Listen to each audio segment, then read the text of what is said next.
Yorùbá bọ̀ wọ́n ní lélà wò ká tó sọmọ lórúkọ. Ayé tó di bá mìíràn ló forúkọ tó wù ní là á jẹ́ lẹ́yìn odi. Ta ni ò ṣàmọ̀ porúkọ ẹni ìjánu ẹni. Orúkọ rere ó sàn ju wúrà òun fàdákà lọ. Bẹ́ẹ̀ sì ni orúkọ ọmọ a máa ru ọmọ.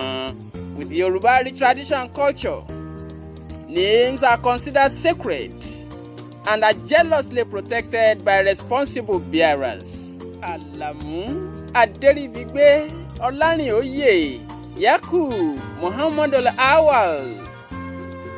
The noble fruit of engineer Alamu Hakeem Adelani parades a set of names that is unique. A set of names that reverberates reincarnation, divine nomenclature. Same set of names of my father and mentor, Alamu Aderibigbe Olarinoye Yakub Ọmọláòtí. Àjànàkú kọjá mo rí nǹkan fìrí, tí a bá rìnrìn ká sọ pa rìnrìn. Bí a bá pèrè akọni àfídà lálẹ́ gàràgà. Mo ṣèbà Ọlọ́run Olódùmarè ọba ọ̀kan ṣoṣo. Mo júbà àwọn òbí tó sọ lọ́kọ̀ mi wá sáyé. Mo ṣèbà Irinlákàtàbú àkótágìrì ẹkùn Alamu Aderibigbe Olarinoye Yakub Ọmọláòtí ọba òkè kó dákun dábọ̀ kó dẹlẹ̀ fẹ́ni. The impeccable character of Iwo Local Government Councillor Yakub Alamu was second to none. The integrity of Ahmadiyya Grammar School Bossa was irresistible by Ibadan Grammar School. Same record remained indelible at Igboora.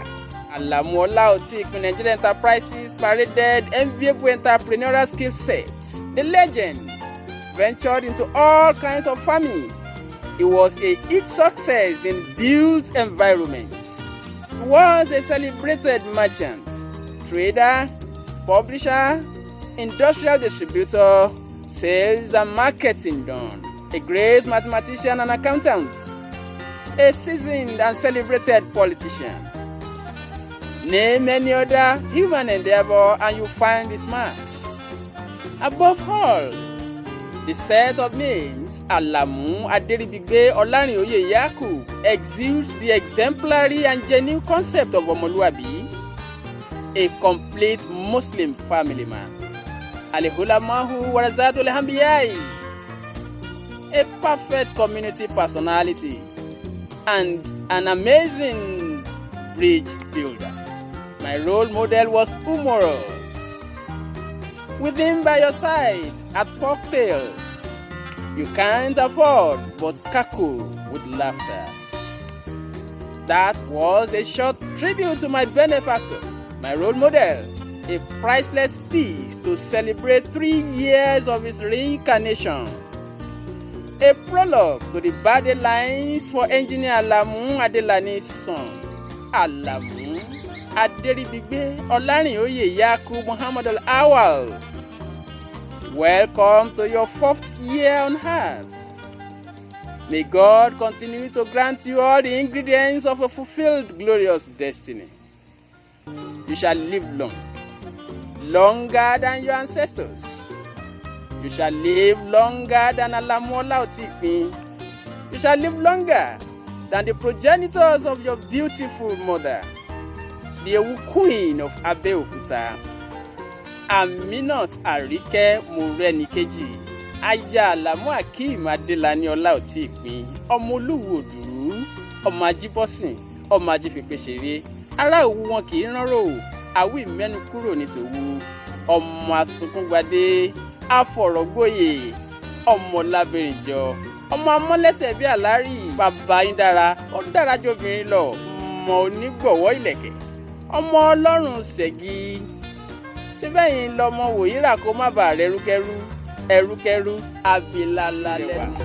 Òwu la kọ́dá, òwu la kọ́dá o, òwu la kọ́dá o, bí ẹ dé fẹ́ ẹ béèrè ìtàn o. Alamu Aderibigbe Olarinoye Yakub Muhammadu Awal, àjọgbóntọrẹ́, adágbágbóntòsí, atáré àgàrà sàngàrà mẹ́ta ń tó pẹ́.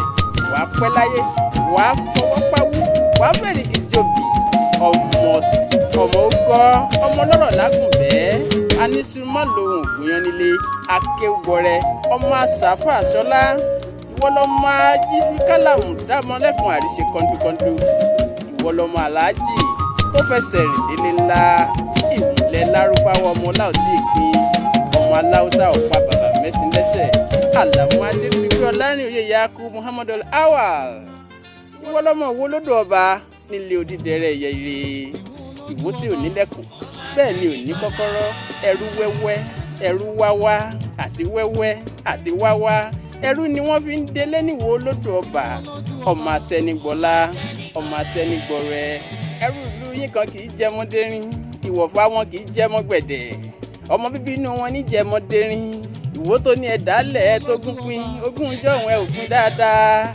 ìwó ìsọmọba ṣaláàlúfà ìwó jiyànjiyàn ìwó òjiyàn kankan ìwó tó dídẹrẹ́ pèpè tẹnu ẹ̀ka roboto tó ń pariwo ìwó wa o ìwó wa o ìwó wa o ìwó wa. Happy birthday to you. I wish you long life and prosperity.